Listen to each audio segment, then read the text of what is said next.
Start करने से पहले बोलना चाहूँगा कि जो चैनल पे नए प्लीज़ चैनल को सब्सक्राइब कर लीजिए। और एपिसोड की स्टार्टिंग में हम लोग देखते हैं कि ऊसोप कारों के ऊपर बैठकर लूफी वगैरह के पास पहुंचता है। वो वहाँ पे पहुंच के चौंक जाता है क्योंकि लूफी आराम से बैठ के चाय पी रहा होता है। वहीं दूसरी तरफ जोरो, नामी और वीवी मोम के पुतले बन चुके होते हैं। ऊसोप काफ़ी ज़्यादा चौंक जाता है। वहीं दूसरी तरफ हम लोग देखते हैं कि लूफी अपनी पूरी कोशिश कर रहा होता है अपने ऊपर से उस कलर का कंट्रोल हटाने की, लेकिन उसकी पीठ के ऊपर एक निशान बना हुआ होता है ग्रीन कलर से, जिसकी वजह से वो हटा नहीं पाता। तभी ऊसोप समझ जाता है कि ये सब कुछ उस लड़की की वजह से हुआ। तभी हम लोग होते हैं वहाँ पे मिस्टर फाइव पहुंच जाता है मिस वैलेंटाइन के साथ, और वो उसॉप से बोलता है अब तुझे मुझसे कोई भी नहीं बचा पाएगा। वो अपनी पिस्टन निकालता है और उसके अंदर जोर से अपनी हवा भर देता है, जिसके बाद हम लोग होते हैं उसॉप उछलता है कारों की मदद से और स्पेशल अटैक कर देता है एक्सप्लोडिंग स्टार का, जो अटैक सीधा जाकर लूफी को लगता है और हम लोग होते हैं लूफी के कपड़े जो होते हैं वो जलने लग जाते हैं। जिसके बाद हम लोग होते हैं मिस वैलेंटाइन जो होती है वो उसॉप के अटैक से बच जाती है और वो बोलती है कि इडियट कहीं कि तूने मिस कर दिया, तेरी गोली तेरी दोस्त को लगी। तभी हम लोग देखते हैं कि उसॉप सोचने लगता है कि इस मिस्टर फाइव ने गोलियां चलाई थी, वो गोलियां कहाँ हैं। तभी हम लोग होते हैं अचानक से आकर उसॉप के ऊपर आकर एक गोली लगती है, जो कि गोली नहीं होती बल्कि इनविजुअल हवा होती है, जो कि मिस्टर फाइव ने फेंकी होती है। और मिस्टर फाइव बोलता है कि शायद मैं तुझे बताना भूल गया, मेरी जो सांस है वो भी एक्सप्लोड करती है। सब ये देखकर काफी ज्यादा चौंक जाता है। वो जोर से बोलता है, ओए लूफी, अब तेरी सेंसेस वापस आ गई क्या, तू होश में आ गया? तभी हम लोग होते हैं लूफी बोलता है, हाँ मैं होश में आ चुका हूँ। और लूफी की जो टी शर्ट होती है वो जल चुकी होती है, यानी कि शर्ट के ऊपर जो निशान बना था वो भी जल चुका है। तो मिस वैलेंटाइन बोलती है, अच्छा तो ये अपने दोस्त के ऊपर निशाना लगाना चाहता था। तभी लूफी बोलता है कि तुम लोगों ने मेरे दोस्त को मारने की कोशिश की, लेकिन अब मैं किसी को मरने नहीं दूंगा। वहीं दूसरी तरफ हम लोग देखते हैं सांजी आराम से बोट पे पहुंच जाता है। वो सोचने लगता है कि कुछ ना कुछ तो गड़बड़ है, इन लोगों को इतनी देर कैसे हो गई? मुझे लगा था वो लोग वापस आ चुके होंगे, ना ये अभी तक जोरो आया ना कोई और आया, और मैं यहाँ पे इस लिजर्ड को बनाने की सोच रहा हूँ। अब वो डायनासोर को लिजर्ड बोल रहा होता है, वो बोलता है कि मुझे उन लोगों को ढूंढना चाहिए। और हम लोग होते हैं वो एक जंगली शेर जो होता है उसको सर पे मुक्का मार के जबरदस्ती उसके ऊपर ढूंढने लगता है नामे वगैरह को। और हम लोग होते हैं तभी अचानक से उसको मिस्टर थ्री का बनाया हुआ वो घर दिख जाता है, वो उसके अंदर घुस जाता है। वहीं दूसरी तरफ हम लोग होते हैं मिस्टर थ्री अपनी मॉम से एक बहुत बड़ा रोबोट जैसा सूट बना लेता है, जिससे वो लूफी के ऊपर अटैक करने के लिए आता है। तो लूफी बोलता है, ये क्या बना ली इसने मोम का, इतना बड़ा सूट था जिसके अंदर ये पहुंच गया है। तभी मिस्टर फाइव बोलता है कि इससे मिस्टर थ्री ने 42 मिलियन बेरी वाले बंदे को भी हराया है, तो तू क्या चीज है? तभी मिस्टर थ्री बोलता है, मिस गोल्डन वीक, अपनी पेंट से जरा इसके ऊपर ब्रश फेरना, थोड़ी बहुत इसको अच्छा सा दिखने वाला बना दो। तो मिस गोल्डन वीक बोलते हैं, उसके बाद मैं ब्रेक लूंगी थोड़ा सा, ठीक है ना?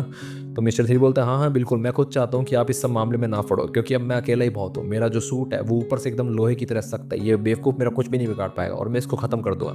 जैसे ही लूफी ये बात सुनता है, लूफी काफी ज्यादा इंप्रेस हो जाता है। वो बोलता है, वाह कितना कूल सूट है, मुझे भी ये सूट चाहिए। तभी हम लोग होते हैं जो मिस गोल्डन वीक होती है वो पेंट कर देती है मिस्टर थ्री के सूट को, जिसके बाद वो लूफी के ऊपर अटैक कर देता है। और हम लोग होते हैं लूफी भी अपने गम गम पिस्टल गम गम किक से अटैक करने की कोशिश करता है, लेकिन सारे अटैक जो होते हैं वो बेफालतू में ही चले जाते हैं। तभी हम लोग देखते हैं कि ऊसोप के ऊपर भी आकर थोड़ी सी मोम गिरती है, जिससे ऊसोप रियलाइज करते हैं कि ये तो मोम है, ये तो मेरे हाथों के ऊपर जम रही है जो पिघल के आ रही है। और वो देखता है कि जो मोम होती है वो पिघल इसीलिए रही होती है क्योंकि उन मोमबत्तियों के ऊपर आग जली हुई होती है। तभी वो समझ जाता है कि ये मोम है।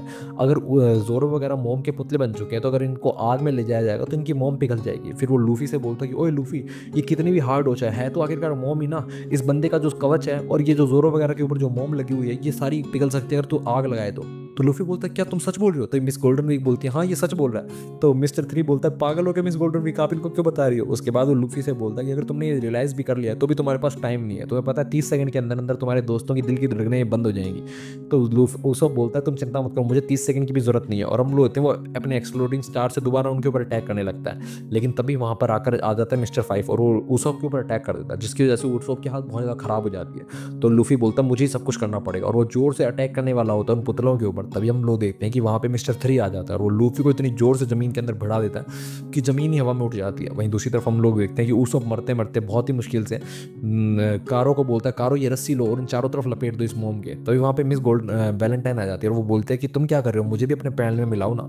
तभी उसको बोलता है, भागो कारो, चारों तरफ से लपेट दो इस रस्सी को। तभी हम लोग होते हैं वहां पे मिस्टर फाइव आ जाता है और वो अपनी बंदूक निकाल के बोलता है कि तुम चाहे कितनी भी कोशिश कर लो तुम मुझसे बच नहीं पाओगे। और हम लोग होते हैं मिस वैलेंटाइन जो होती है वो उसॉप के ऊपर बैठ जाती है और वो बोलते हैं, तुम कितना वेट सहन कर सकते हो। वहीं दूसरी तरफ मिस्टर फाइव जो होता है वो अपनी गोलियों से अटैक कर रहा होता है कारो के ऊपर ताकि वो कारो को रोक सके। और हम लोग होते हैं मिस वैलेंटाइन धीरे धीरे करके 100 किलो 200 किलो 300 किलो का वजन देने लगती है उसॉप के ऊपर।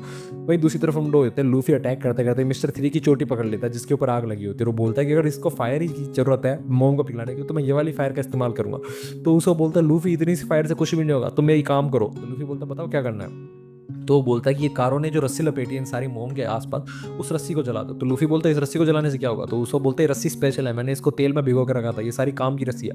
और हम लोग होते हैं लूफी जो होता है मिस्टर थ्री को उस रस्सी के ऊपर पटक देता है, जिससे पूरी मोम के अंदर आग लग जाती है। और हम लोग होते हैं मिस्टर थ्री का जो कवच होता है वो भी इतनी ज़्यादा गर्मी के कारण पिघल जाता है, तो उस कवच से निकल के वहाँ से भागने की कोशिश करता है। तभी लूफी बोलता है कि इतनी बड़ी आग के सारे जने बच जाएंगे, जिंदा तो रहेंगे ना जोरो वगैरह। और हम लोग होते हैं मिस्टर थ्री और मिस गोल्डन वीक वहाँ से भागने की कोशिश करते हैं जंगल के अंदर। तो लूफी बोलता है तुम लोग जा कर रहे हो, मैं तुम्हें भागने नहीं दूंगा। वहीं दूसरी तरफ हम लोग देखते हैं कि अब मिस वैलेंटाइन को बहुत ज़्यादा गुस्सा आ जाता है, वो जोर जोर से ऊसो को पीटने लगती है और वो बोलती है कि मैं तुम्हें जिंदा नहीं छोड़ूंगी। और वो हवा में उछलकर अपना वजन बढ़ाकर 1000 किलो कर लेती है और ऊसो के ऊपर गिरने ही वाली होती है। तभी हम लोग होते हैं वहाँ पे नामी और वीवी आ जाते हैं, जो कि मोम के पतले से आज़ाद हो चुके हैं, और वो उसको बहुत बुरी तरीके से पीटती है। फिर वो ऊसोप से बोलते हैं कि ऊसोप पागल कहेंगे, तूने इतनी ज़्यादा गर्मी करती हम लोग मर जाते। तो ऊसोप बोलता है कि बेवकूफ़ मत बनो, मुझे थैंक यू बोलना चाहिए, तुम लोगों की जान बचाई है मैंने। तभी मिस्टर फाइव वहाँ पे आ जाता है, वो बोलता है कि मैं इससे ज़्यादा इस मिशन को ख़राब नहीं कर सकता, मुझे तुम लोगों को ख़त्म करना होगा। तभी ऊसोप बोलता है कि तुम्हें मैं जिंदा नहीं छोड़ूंगा, और वो अपने एक्सप्लोडिंग स्टार से मिस्टर फाइव के ऊपर अटैक कर देता है। लेकिन मिस्टर फाइव पहले वाले की तरह इसको भी निकल जाता है, और वो बोलता है मैंने तुम्हें कितनी बार बोला है तुम्हारे पास जो बारूद है वो इतना ज़्यादा खतरनाक नहीं है। तभी ऊसोप बोलता है ये बारूद नहीं था छोटे मियाँ, ये मिर्ची थी। और हम लोग होते हैं जैसे ही मिस्टर फाइव जो होता है उसके पेट में वो जाता है, उसको बहुत ज़्यादा तीखा लगने लगता है, और वो ऊसोप को पकड़ लेता है पीछे से आगे गिरता है, बोलता है मैं तेरे को मार डालूंगा जान से। तभी हम लोग होते हैं वहाँ पे हमारा हीरो स्पोर्ट्समैन जोरो आ जाता है, जो कि एक ही तलवार के अटैक के अंदर मिस्टर फाइव को चकनाचूर कर देता है। मिस्टर फाइव की बॉडी जो होती है वो रोस्ट हो जाती है, जैसे कि आग में तला हुआ मच्छर होता है। वहीं दूसरी तरफ हम लोग देखते हैं वो जो जाइंट होता है वो भी अब होश में आ जाता है, और वो बोलता है अब सिर्फ हमारे दो ही दुश्मन बचे हैं, मिस्टर थ्री और मिस गोल्डन वीक। वहीं दूसरी तरफ हम लोग देखते हैं कि उनका पीछा कर रहे होते हैं लूफी और कारो। लूफी जंगल में भाग रहा होता है, वो बोलता है मैं उसको जिंदा नहीं छोड़ूंगा। उसने दो जाइंट्स की फाइट को रोक दिया। असली जो इंसान होते हैं, असली जो मर्द होते हैं, वो किसी की फाइट को रोकते नहीं है। जैसे ही वो आगे पहुंचता है उसको बहुत सारे मिस्टर थ्री दिखाई देते हैं। मिस्टर थ्री जोर से बोलता है कि तो हम लोगों को कभी भी नहीं पकड़ पाएगा, तेरे पास दिमाग नहीं है, तेरे पास सिर्फ ब्रूट फोर्स है, तो हमारे में से एक को भी अपना पीठ दिखा और मैं तेरे को पीछे से आके खंजर भोग दूंगा, तो मुझसे कभी भी जीत नहीं पाएगा। तभी हम लोग होते हैं उनमें से एक के ऊपर लूफी अचानक से लात से अटैक कर देता है। तो मिस्टर फाइव जो होता है वही वाला असली मिस्टर फाइव होता है, मिस्टर थ्री होता है। मिस्टर थ्री बोलता है तुझे कैसे पता चला कि ये मैं ही हूँ? तो लूफी बोलता है मैंने तो तुक्का मारा था।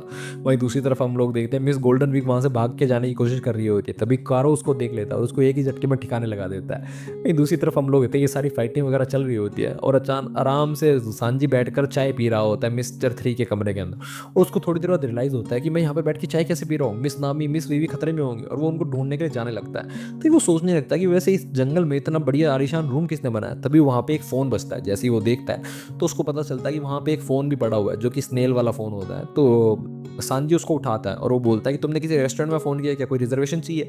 तो सामने वाला जो बंदा होता है वो बोलता है कि बेवकूफ़ है, ऐसी बातें मत करो, बेवकूफ़ कहीं के, तुम्हारी रिपोर्ट नहीं आई अभी तक, इसीलिए मैं तुम्हें फ़ोन कर रहा हूँ, तुम इतने लेट कैसे हो रिपोर्ट में? तो सांजी बोलता है कौन सी रिपोर्ट, और तुम बात कौन कर रहे हो, मैं जान सकता हूँ तुम कौन बोल रहे हो? तो ये सामने वाला बंदा बोल रहा है मैं बोल रहा हूँ मिस्टर जीरो। और जैसे ही मिस्टर जीरो का नाम सुनता है सांजी उसे पहचान जाता है। इसी के साथ एपिसोड खत्म हो जाता है। अगले एपिसोड के लिए बने हमारे साथ, तब तक के लिए बाय बाय।